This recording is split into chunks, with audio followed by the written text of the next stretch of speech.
Malam purnama datang lebih cepat dari yang kukira. Langit jernih, bulan bersinar sempurna. Udara di rumah terasa aneh, tenang, tapi syarat tekanan yang membuat jantungku berdebar tanpa sebab. Aku duduk di tepi ranjang, mencoba berdoa, tapi pikiranku tak fokus.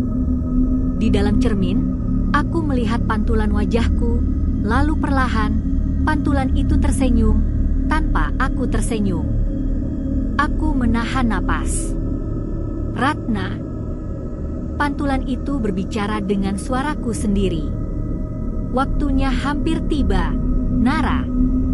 Jangan takut. Aku hanya ingin menyelesaikan apa yang belum selesai. Kau ingin mengambil alih tubuhku? Tidak. Aku hanya ingin meminjam sejenak, agar aku bisa menepati janji pada Raden Arya. Aku mundur menjauh dari cermin, tapi cahaya dari cincin di jariku semakin terang, menembus kulitku seperti api putih. Tiba-tiba udara di kamar bergetar, jendela terbuka lebar oleh angin yang datang entah dari mana. Dan di ambang jendela, ia berdiri. Raden Arya. Ia tampak sama seperti sebelumnya, anggun, tenang, tapi dengan mata yang kali ini penuh harap sekaligus kesedihan mendalam. Nara, katanya lembut. Atau mungkin, Ratna. Aku tak sanggup bicara. Sudah waktunya, lanjutnya. Purnama ini adalah yang terakhir. Bila kita tak bersatu malam ini, semua yang ada di antara kita akan sirna selamanya. Aku mundur, tapi langkahku goyah. Aku tak bisa, Raden. Aku bukan Ratna. Aku hidup di masa yang berbeda. Kau adalah dirinya yang kembali. Suaranya bergetar. Lihatlah cincin itu. Kau telah mengenakannya, dan ikrar itu hidup lagi melalui darahmu. Aku menatap cincin itu, ingin melepaskannya, tapi jari-jariku seperti terkunci. Ibu berlari masuk ke kamar, wajahnya penuh air mata. Nara, lepaskan cincin itu sekarang. Aku mencoba menariknya, tapi seolah menempel ke kulitku. Raden Arya menatapku sedih. Jangan lakukan itu, Nara. Bila kau lepaskan, aku akan benar-benar hilang. Dan kau akan kehilangan bagian dari dirimu yang paling tulus. Air mata jatuh tanpa bisa kutahan. Aku tidak ingin kehilangan siapapun, tapi aku juga tak ingin kehilangan diriku sendiri. Cahaya bulan semakin kuat. Ruangan seakan berubah, lantai menjadi batu hitam, dinding memudar menjadi udara, dan kami bertiga berdiri di bawah langit kelabu penuh cahaya putih. Aku tak tahu apakah ini dunia nyata atau bukan. Ibu berteriak dari kejauhan, suaranya menggema. Nara, dengar aku. Dia bukan cintamu, dia hanyalah arwah yang tak bisa pulang. Raden Arya memandangku lembut. Aku bukan ingin menahanmu, Nara. Aku hanya ingin mengucapkan selamat tinggal dengan cara yang layak. Aku menatap matanya, mata yang penuh cinta dan kehilangan. Untuk sesaat, semua ketakutan sirna. Aku melihat kisah cinta yang tak pernah sempat berakhir, dua jiwa yang dijauhkan oleh waktu. Dan kini, aku yang harus memutuskan apakah akan menutupnya atau memulangnya. Kau bisa pergi dengan tenang, Raden, bisikku. Tapi jangan ajak aku bersamamu. Raden Arya tersenyum. Kalimat itu sama seperti yang dulu kau ucapkan sebelum aku pergi berperang. Seketika kepalaku terasa berputar. Gambar-gambar asing melintas di benakku. Ratna Sasmita berlari di bawah hujan. Raden Arya menatapnya dari kejauhan. Janji diucapkan dengan air mata dan bunga melati. Aku terjatuh, dan suara mereka berdua berpadu dalam pikiranku. Aku akan kembali. dan aku akan menunggumu. Semuanya menjadi gelap. Ketika aku tersadar, aku terbaring di lantai kamar. Ibu duduk di sampingku, menggenggam tanganku erat. "Kau pingsan," katanya pelan. Aku menatap jari-jariku. Cincin itu kini dingin, tak lagi bersinar. "Dia pergi, Bu." Ibu mengangguk pelan. "Untuk sementara. Tapi setiap janji lama yang belum dihapus, selalu bisa dipanggil kembali." Aku menatap langit-langit kamar yang kembali normal. Tapi di dalam hatiku, aku tahu ini belum berakhir.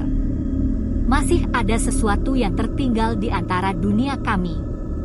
Dan entah mengapa, di sudut hatiku yang paling dalam, aku merasa belum benar-benar ingin ia pergi. Dan mungkin itulah kesalahanku yang terbesar. Sejak malam itu, hal-hal aneh mulai terjadi, bukan hanya saat bulan purnama, tapi juga di siang hari. Aku bisa mencium aroma melati bahkan saat matahari bersinar terik. Kadang, bayangan Raden Arya terlihat berjalan di sisi jalan ketika aku sedang menatap jendela mobil. Dan di setiap pantulan cermin, aku selalu melihat dua wajah, wajahku, dan wajah Ratna Sasmita, muncul bergantian dalam kedipan yang cepat. Ibu mencoba mengalihkan pikiranku dengan mengajakku tinggal di rumah tantenya di kota lain. Tapi entah bagaimana, kemanapun aku pergi, selalu ada tanda-tanda kehadirannya. Burung gagak hitam di pagar rumah, kelopak melati jatuh di meja makan, atau bisikan samar di telingaku saat aku hampir tertidur. Aku masih di sini, Nara. Suatu pagi, aku berangkat kerja seperti biasa. Udara kota padat, suara klakson bersahutan, dunia tampak nyata dan normal. Tapi di antara keramaian itu, aku melihat sesuatu yang membuatku berhenti berjalan.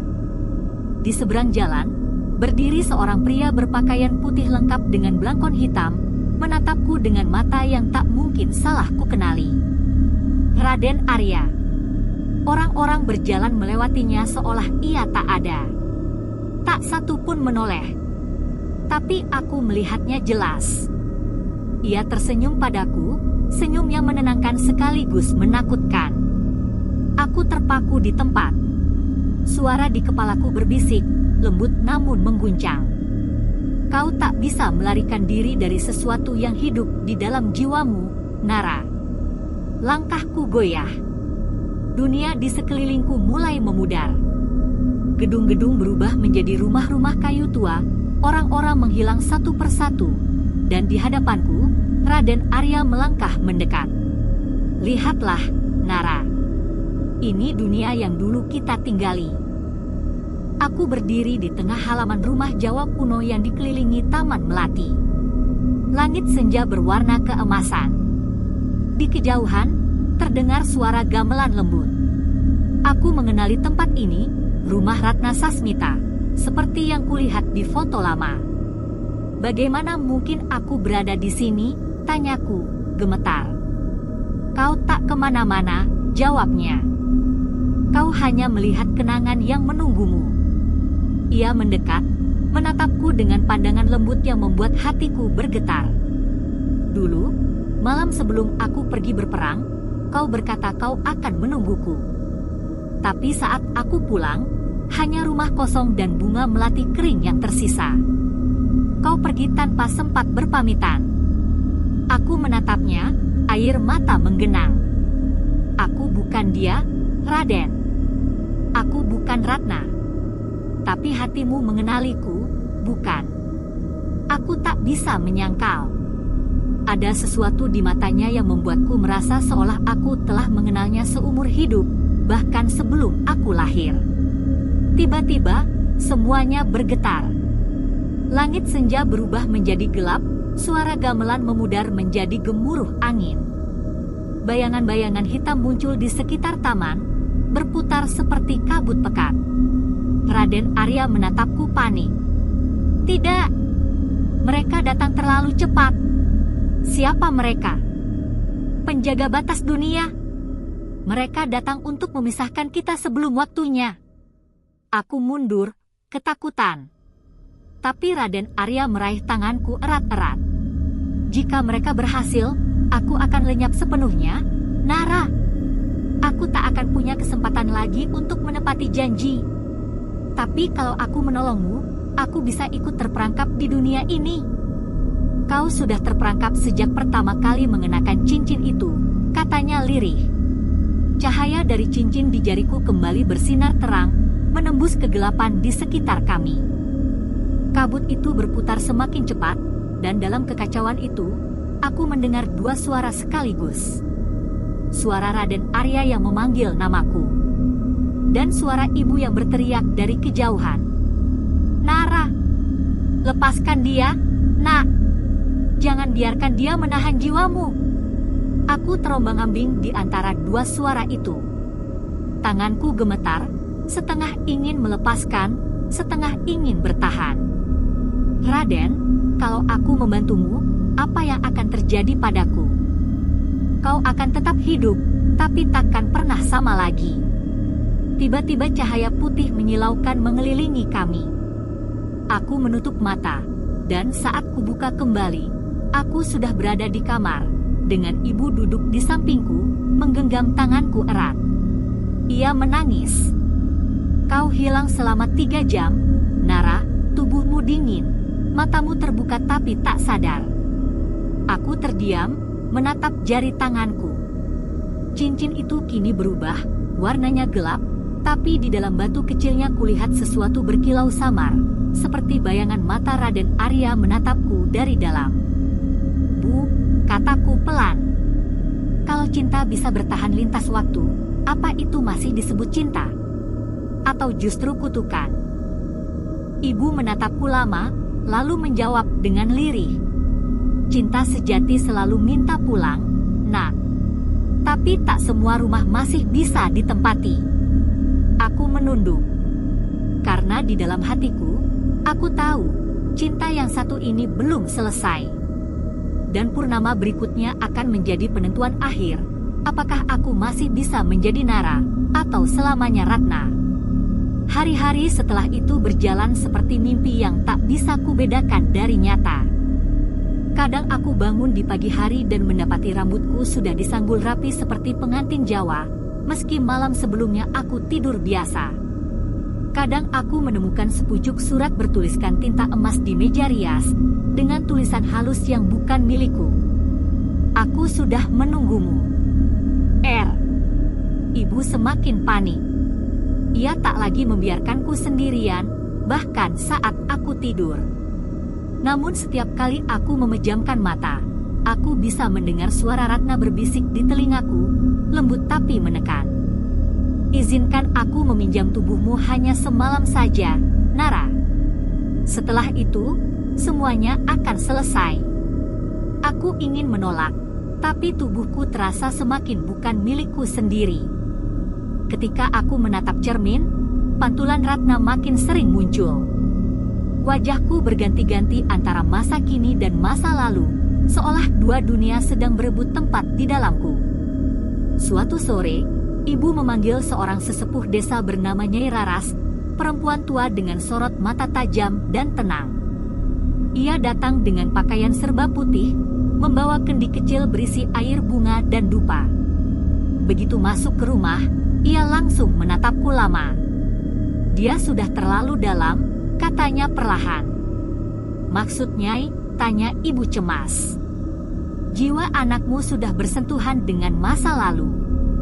Kalau tak segera diputus, pada purnama nanti dia takkan kembali sepenuhnya. Aku hanya diam, menggenggam tangan ibu erat. Apakah masih bisa diselamatkan? Tanyaku pelan. Nyai Raras menatap cincin di jariku, lalu menggeleng. Selama cincin itu menempel, jiwamu akan terus menjadi jembatan antara dua dunia. Hanya pemilik janji yang bisa memutusnya. Maksud Nyai, Raden Arya? Benar, jawabnya. Dia yang harus melepaskanmu. Tapi, arwah seperti dia tak mudah diajak berpisah. Malamnya, aku duduk di kamar sendirian, menatap cincin itu. Aku tahu Raden Arya bisa mendengarku. Maka aku berbisik, pelan tapi pasti. Kalau kau benar mencintaiku, Raden, lepaskan aku. Untuk beberapa saat tidak ada jawaban. Lalu udara di sekitarku bergetar. Cahaya lampu berkedip. Dari cermin, muncul bayangan sosoknya, samar tapi jelas, wajah yang sama, mata yang dulu begitu hangat. Aku tidak bisa, katanya lembut. Tanpamu, aku akan benar-benar hilang. Kau sudah pergi, Raden. Dunia ini bukan milikmu lagi. Tapi cintaku masih di sini, bisiknya. Dan kini, kau yang membawanya. Aku menggeleng, air mata jatuh. Kau memenjarakanku dengan cinta yang seharusnya sudah selesai. Tidak, Nara. Aku hanya ingin kau mengingat bahwa cinta sejati tidak mengenal waktu. Tiba-tiba, Ratna kembali muncul dalam cermin. Kali ini, bukan sekadar bayangan, tapi aku bisa merasakan kehadirannya di dalam diriku. Suaranya terdengar dari dalam dadaku, serak namun penuh rindu. Jangan marahi dia, Nara. Aku yang berjanji padanya dulu. Aku yang membuatnya menunggu. Aku berdiri, tubuhku bergetar. Lalu apa yang harus kulakukan, Ratna? Biarkan aku menepati janji itu, satu kali saja. Setelah itu, kau bebas. Menepati janji. Menikah dengannya, di bawah purnama, seperti dulu. Aku terdiam. Kata menikah menggema di kepalaku. Tidak, itu berarti aku harus menyerahkan seluruh diriku padanya. Tidak untuk selamanya, jawab Ratna lembut. Hanya 1 malam. Setelah itu, dia akan tenang. Dan aku akan pergi dari tubuhmu. Keesokan harinya, aku menceritakan semuanya pada ibu. Ia langsung menangis. Jangan lakukan itu, Nara. Kalau kau melangsungkan pernikahan itu, dia tak akan melepaskanmu. Kau akan menjadi Ratna sepenuhnya. Tapi kalau tidak, Ratna dan Raden akan terus menghantuiku, jawabku lirih. Lebih baik kau diganggu daripada kehilangan dirimu, Nak. Ibu menangis di bahuku, dan aku ikut menangis bersamanya. Tapi di tengah tangis itu, aku merasakan sesuatu yang berbeda. Suara Ratna di dalam hatiku berbisik pelan namun tegas. Kita sudah terlalu jauh, Nara. Satu-satunya jalan keluar adalah menepati janji itu. Aku tahu ibu akan melarangku, Nyai Raras pun pasti menentangku. Tapi jauh di lubuk hati, aku mulai merasa bahwa takdir memang sedang menuntunku ke arah itu. Malam purnama sudah di depan mata. Dan aku, Nara yang masih mencoba menjadi diriku sendiri, perlahan menyadari bahwa mungkin aku tak lagi sendirian di dalam tubuh ini. Karena setiap kali aku menatap bayangan di cermin, Ratna kini tersenyum bersamaku. Dan malam itu, senyum itu berubah menjadi ajakan. Sudah waktunya, Nara, bisiknya. Purnama terakhir akan datang malam ini. Tubuhku bergetar, tapi bukan karena takut, melainkan karena sesuatu di dalam diriku yang tak bisa kutolak lagi. Rasanya seperti 2 hati berdetak dalam satu dada, 2 jiwa yang saling menuntut ruang. Aku menatap keluar jendela. Langit malam jernih, dan bulan tampak utuh, bulas sempurna, menggantung di antara awan yang bergerak pelan. Suara gamelan samar terdengar dari kejauhan, padahal di dunia nyata, tidak ada siapapun yang memainkannya. Ibu tahu malam itu akan datang. Ia menyiapkan dupa, air bunga, dan kitab doa di ruang tengah. Nyai Raras juga datang. Wajahnya tegas tapi matanya penuh cemas. Malam ini batas 2 dunia terbuka, katanya. Kalau anakmu sampai mengucapkan janji di bawah purnama, semuanya selesai. Jiwanya akan tertukar selamanya. Bagaimana mencegahnya, Nyai? Tanya ibu panik. Kau harus membuatnya sadar siapa dirinya. Selama ia masih bisa menyebut namanya sendiri, masih ada harapan. Kau harus memilih sekarang, teriak Nyai Raras. Nara, sebut namamu sendiri. Cepat. Aku mendengar percakapan itu dari kamar. Tapi suara Ratna di kepalaku menenangkan, seolah menutup ketakutanku dengan keyakinan. Tenanglah, Nara. Aku tidak akan menyakitimu. Aku hanya ingin menyelesaikan apa yang dulu kujalani setengah jalan. Aku menatap cermin satu kali lagi. Kali ini pantulan Ratna lebih jelas daripada wajahku sendiri. Ia mengenakan kebaya putih dengan selendang melati di bahunya. Senyumnya lembut, tapi matanya dalam, membawa kesedihan yang abadi. Ayo, katanya, kita harus ke taman sebelum purnama berada di puncaknya.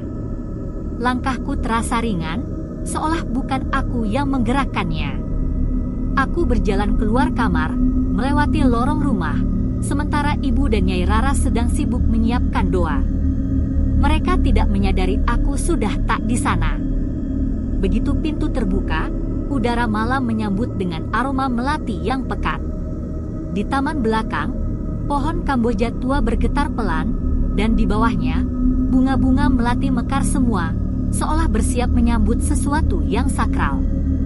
Di tengah taman, Raden Arya berdiri. Pakaian pengantin Jawa masih melekat di tubuhnya, dan di tangannya ada selendang putih, sama persis seperti yang kupakai dalam bayangan. Ia menatapku dengan mata yang lembut tapi penuh rasa kehilangan. Kau datang juga, katanya pelan. Aku tidak tahu apakah ini keinginanku atau miliknya, jawabku lirih. Mungkin keduanya, ucapnya sambil tersenyum. Karena dalam dirimu, aku melihat Ratna dan juga Nara. Aku berhenti beberapa langkah darinya. Cincin di jariku kembali bersinar, lebih terang daripada sebelumnya. Suaranya bergetar, seperti detak jantung yang hidup di logam itu. Kalau aku mengucapkan janji itu, kataku, apa yang akan terjadi padaku? Kau akan menjadi penghubung antara dua dunia. Aku akan tenang, tapi kau akan mengingat segalanya, sampai akhir hayatmu. Dan Ratna, dia akan pergi bersama cintanya. Tapi sebagian dari jiwanya akan tetap bersamamu. Air mataku jatuh tanpa kusadari. Apakah ini yang disebut cinta, Raden? Rasa yang begitu indah sekaligus menyakitkan. Cinta adalah satu-satunya hal yang bisa menembus waktu, Nara, jawabnya lembut. Dan malam ini, kita akan membuktikannya. Ia mengulurkan tangannya. Aku hampir menyentuhnya, tapi tiba-tiba, suara ibu memecah keheningan dari belakang. Nara, jangan lakukan itu. Aku menoleh. Ibu berlari dengan dupa menyala, sementara Nyai Raras menggumamkan doa keras-keras. Tanah di taman mulai bergetar, bunga-bunga melati beterbangan, dan udara berubah menjadi dingin menusuk. Aku menatap tangan Raden Arya yang masih terulur, dan wajah ibu yang menangis ketakutan. Dua dunia menunggu pilihanku. Ratna di dalam diriku berbisik, suaranya lembut tapi tegas. Kalau kau menolak, kita berdua akan terperangkap selamanya di antara dunia. Ibu berteriak lagi. Kau bukan Ratna. Kau anakku. Kau Nara. Aku menutup mata, tubuhku gemetar hebat. Dalam pikiranku, dua suara bertarung. Ratna memohon, ibu memanggil.